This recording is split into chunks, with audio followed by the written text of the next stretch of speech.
Kaya pa, kaya pa. Kaya pa. Epekto na may trangkaso, yan, hingal. Magandang araw mga kabalalay. Ito nga po pala yung naging outing po namin mga SMB vlogger. Samahan niyo po akong libutin natin ang ganda ng Beda Resort dito sa San Miguel, Bulacan.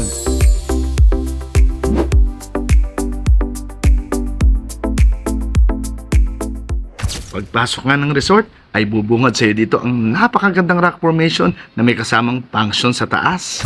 Parking lot na maluwag kaya wala na problema ang may mga sasakyan. At syempre, mga pool na hindi papahuli dahil napakagaganda, sobrang linis na tubig at kapansin-pansin na kalinisan ng buong kapaligiran. Sa mga gusto po mag-stay dito at gusto mag-overnight ay bagay na bagay po sa inyong lugar na ito dahil po ito ay may mga hotel at mga rooms na pwede nyo pong tulugan. Kung gusto nyo pong malaman ng price, ito po ang kanilang page. Pwede nyo po sila i-message o kontakin sa number nila na nandyan lang din po sa kanilang page. Pero sana pakitapos nyo ang video hanggang dulo ha. At syempre, ito po ang kanilang cottages na hindi po mawawala sa mga ganito pong swimming outing. Pero nasa sa inyo po kung ano po ang type nyong cottage. Marami namang pamimilian. At ito po ang maganda, meron po silang grilling area na talaga naman po napakaluwang. Kaya hindi mo napipilitin pagkasin sa ihawan ng iyong mga iihawin.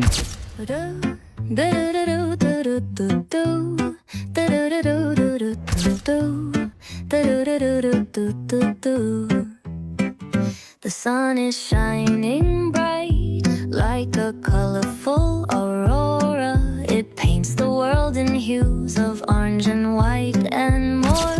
I'm gonna start packing my bag. I'm leaving all worries behind. Let's go.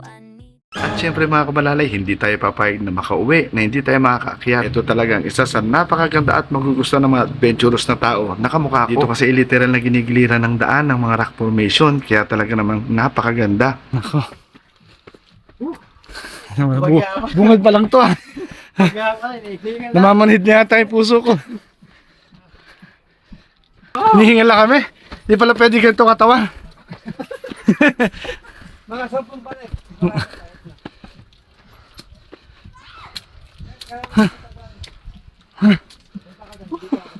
Kaya pa? Hindi ako makapag-video,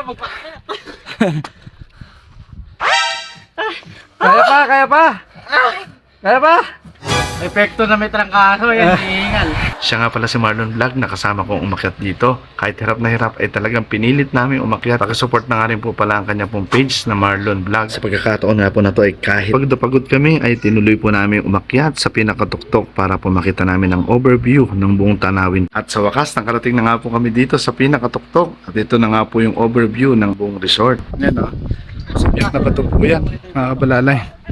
Ito na po yung yung kapantayan namin. Grabe. Dito nga po ay napakalakas po ng hangin dahil napakataas na po ng lugar na to. Kaya pagdating nyo po dito ay sulit naman dahil makakapagpahinga kayo ng mabuti dahil very refreshing po talaga ang hangin. Dito po sa mini function po dito sa taas ay pwede na po tayo magpahinga. Ito po yung natatanaw po natin kanina doon sa una ng ating video. Sa wakas ay naakyat din natin.